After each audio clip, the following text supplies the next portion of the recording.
Draco use करता है flame strike attack का, जो कि डायरेक्टली ग्लेसिरेन के ऊपर लग जाता है।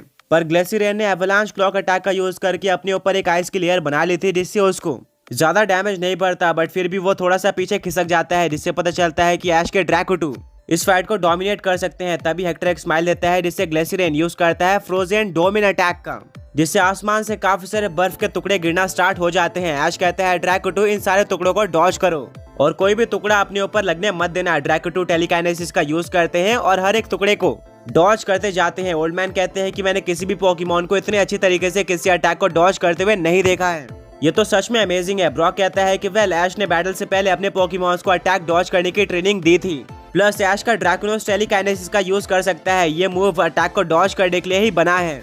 सब कुछ काफी अच्छा चल रहा था, पर तभी ऐश का ड्रैको बैटलफील्ड पर मौजूद एक आइसबर्ग से टकरा जाते हैं, जिससे उनका फोकस हट जाता है और एक साथ काफी सारे बर्फ के टुकड़े उनके ऊपर लग जाते हैं। इससे ड्रैको को ज्यादा डैमेज तो नहीं पड़ता, पर सरप्राइजिंगली वो पूरी तरह से फ्रीज हो जाते हैं।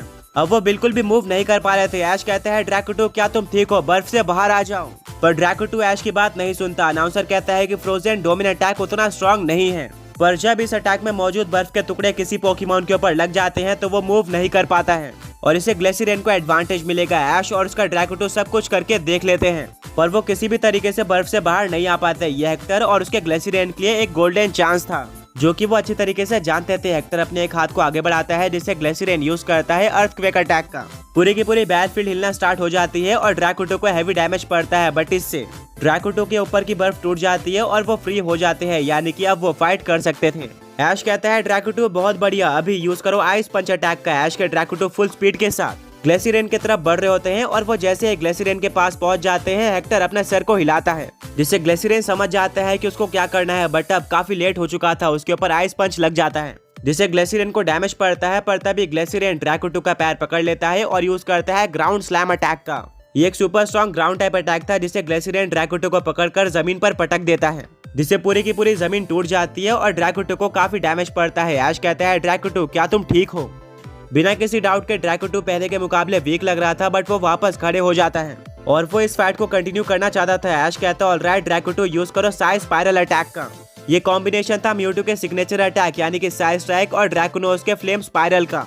ये एक सुपर स्ट्रॉन्ग अटैक था, जो कि डायरेक्टली ग्लेसिरेन के ऊपर लग जाता है और उसको हैवी डैमेज पड़ता है। पर ग्लेसिरेन अभी भी उसी तरीके से खड़ा हुआ था जिस तरह से वो बैटल में एंटर किया था, जो कि एक क्लियर मैसेज देता है कि ग्लेसिरेन कितना स्ट्रॉन्ग पोकेमॉन है और इसको डिफीट करना बिल्कुल भी इजी नहीं होने वाला। पर तब एक और काफी बड़ा ट्विस्ट आ जाता है। ग्लेसिरेन रोर करता है, जिससे बर्फीली हवाएं और भी तेज हो जाती हैं। ड्रैको के सर पर एक ग्रीन कलर का क्रिस्टल बन जाता है। किसी को भी नहीं पता था कि ये क्या चीज है। ग्लेसिरेन पहले के मुकाबले काफी स्ट्रॉन्ग लग रहा होता है। पूरी की पूरी ऑडियंस ये देखकर शॉक रह जाती है। मिस्टी ओल्ड मैन से पूछती है कि ये क्या है। ओल्ड मैन कहता है कि यह है ग्लेसिरेन की यूनिक एबिलिटी, जिसके बारे में पोकेडेक्स ने बताया था। इस एबिलिटी का नाम परमाफ्रॉस्ट डोमेन है और इस एबिलिटी के एक्टिवेट होते ही वेदर काफी ठंडा हो जाता है और अगर अपोनेंट पोकेमॉन आइस टाइप ना हो तो उसको हर टर्न में डैमेज पड़ते रहेगा। और ग्रीन क्रिस्टल यही बताता है, इस वेदर के अंदर ग्राउंड और आइस टाइप अटैक 20% और भी पावरफुल हो जाते हैं। पर हाँ, बाकी सारे एबिलिटी की तरह ये एबिलिटी परमानेंट नहीं है, ये सिर्फ और सिर्फ 5 टर्न्स के लिए चलती है। बिना किसी डाउट के ये एबिलिटी ऐश और ड्रैको के लिए एक काफी बड़ी बैड न्यूज थी। आगे बढ़ने से पहले पिछले पोके क्विज के विनर्स ये रहे। एंड आज का क्वेश्चन ये है कि उस पोकेमॉन ट्रैक का नाम क्या था जिसने ऐश को फ्यूजन फेनोमेना दिया था। ऐश अपने फिस्ट को बंद करता है और कहता है पहले फेनोमेना और अब एबिलिटी। ये बैटल बिल्कुल भी इजी नहीं है, पर बैटलफील्ड में मेरे भी 2 सबसे स्ट्रॉन्ग पोकेमॉन मौजूद है, जो कि अपोनेंट को डिफीट करने के लिए काफी है। ड्रैको रेडी हो जाओ, हमें किसी भी तरह से इस फाइट को जीतना है। अभी यूज करो आइस पंच अटैक का। काउंटर में ग्लेसिरेन भी आइस पंच अटैक का यूज करता है। दोनों अटैक आपस में टकरा जाते हैं एंड सरप्राइजिंगली दोनों अटैक की पावर बिल्कुल इक्वल होती है, जिससे किसी भी पोकेमॉन को डैमेज नहीं पड़ता। ऐश कहता है ड्रैको बहुत बढ़िया, अभी साइकिक का यूज करो। ड्रैको अपने दोनों हाथों का यूज करके साइकिक अटैक का यूज करता है, जिससे उसकी आंखें भी पिंक कलर में ग्लो करना स्टार्ट कर देती हैं और वो ग्लेसिरेन को कंट्रोल करना स्टार्ट कर देता है। हेक्टर अपने कनेक्शन के साथ कहता है ग्लेसिरेन किसी भी तरह से ड्रैको के पकड़ से छूट जाओ। ग्लेसिरेन अपनी पूरी कोशिश करता है ड्रैको के पकड़ से छूटने की, पर उसके सारे मूव फेल हो जाते हैं। ब्रॉक कहता है कि Draco 2 super strong psychic type Pokemon से मिलकर बना है एंड अगर ये दोनों पोकेमॉन्स मिलकर साइकिक यूज करते हैं तो उससे छूट पाना बिल्कुल इम्पॉसिबल है। काफी कम ही पोकेमॉन्स ऐसा कर पाए हैं। ग्लेसिरेन को स्ट्रगल करते हुए देखकर पूरी की पूरी ऑडियंस शॉक रह जाती है। ऐश कहता है ड्रैको बहुत बढ़िया, अभी फुल फोर्स के साथ उसको स्टेडियम के वॉल पर फेंक दो। ड्रैको बिल्कुल ऐसे करता है, जिससे ग्लेसिरेन स्टेडियम के वॉल पर जाकर टकरा जाता है और उसको हैवी डैमेज पड़ता है। इतना सब होने के बाद भी हेक्टर इस चीज पर कोई भी रिएक्शन नहीं देता और ग्लेसिरेन पूरी तरह से शेक कर रहा होता है। यह अटैक सच में काफी स्ट्रॉन्ग था, पर ग्लेसिरेन इतने आसानी से हार नहीं मानने वाला था। वो किसी तरह से वापस खड़े हो जाता है। अब उसका टारगेट किसी भी तरह से ड्रैकुटू को डिफीट करना था। ऐश कहता है ड्रैकुटू अब यह हमारा मौका है। वो अपने फिस्ट को बंद करता है और कहता है चलो उस अटैक का यूज करते हैं जिसके लिए मैं तुम्हें काफी टाइम से ट्रेनिंग दे रहा था। यह अटैक स्पेशली तुम्हारे फ्यूजन के लिए बना हुआ है और आज तक मैंने इस अटैक को कभी भी यूज नहीं करवाया, पर इस अटैक को यूज करने का इससे बढ़िया मौका नहीं हो सकता। अभी यूज करो साई फ्लैर नोवा अटैक का। ये म्यूटू और ड्रैकुनोस के काफी सारे स्ट्रॉन्ग अटैक का फ्यूजन था और इस अटैक का डैमेज काफी ज्यादा होने वाला था।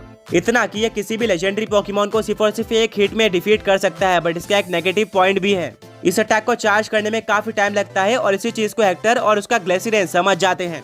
हेक्टर कहता है ग्लेसिरेन इससे पहले कि ड्रैकुटू इस अटैक को चार्ज करे अभी उसके ऊपर अटैक कर दो और उसका फोकस हटा दो। ग्लेसिरेन समझ जाता है और वो ड्रैकुटू के ऊपर आइस पंच अटैक का यूज करता है, जिससे ड्रैकुटू बैटलफील्ड पर नीचे गिर जाता है और वो इस अटैक को चार्ज नहीं कर पाता। ऐश काफी नर्वस हो जाता है। उसके पास एक गोल्डन चांस था इस फाइट को खत्म करने का, बट अभी उसको कुछ और देर फाइट करनी पड़ेगी। ग्लेसिरेन इतने आसानी से हार नहीं मानने वाला था। दोनों ही पोकेमॉन्स अपना बेस्ट देते हैं, दोनों ही अपने स्ट्रॉन्गेस्ट अटैक का यूज करते हैं। ड्रैकुटू को हर टर्न में डैमेज भी पड़ता है ग्लेसिरेन की एबिलिटी के चलते। वहीं पर ग्लेसिरेन अपने कुछ सुपर स्ट्रॉन्ग अटैक को भी दिखाता है, जैसे कि फॉरेस्ट क्वैक कैलामिटी। इस अटैक से ड्रैकुटू को काफी डैमेज पड़ता है, पर ड्रैकुटू भी पीछे हटने वालों में से नहीं थे। वो भी साइज स्पाइरल और आइस पंच जैसे अटैक का यूज करके ग्लेसिरेन को काफी ज्यादा डैमेज देते हैं। एंड अब फाइनली एक ऐसी कंडीशन आ चुकी थी जहां पर ड्रैकुटू और ग्लेसिरेन दोनों ही काफी वीक हो चुके थे। अब सिर्फ और सिर्फ एक फाइनल अटैक करना बाकी था, जिससे डिसाइड हो जाएगा कि आखिर कौन सा पोकेमॉन जीतने वाला है। दोनों ही पोकेमॉन हार मानने को तैयार नहीं थे और वो अपने अपने पोकेमॉन ट्रेनर्स को जिताना चाहते थे। फाइनल मूव के लिए दोनों ही पोकेमॉन ट्रेनर्स अपने अपने पोकेमॉन को उनका सबसे स्ट्रॉन्ग अटैक यूज करने के लिए बोलते हैं। ऐश कहता है ड्रैकुटू ये परफेक्ट मौका है हमारे सबसे स्ट्रॉन्ग और नए अटैक को यूज करने का, अभी साई फ्लैर नोवा का यूज करो। ये सुनते ही ऐश के फ्रेंड्स और ओल्ड मैन काफी नर्वस हो जाते हैं, क्योंकि इस अटैक को चार्ज करने में काफी टाइम लगने वाला था एंड ऐश एक बहुत बड़ा रिस्क ले रहा था।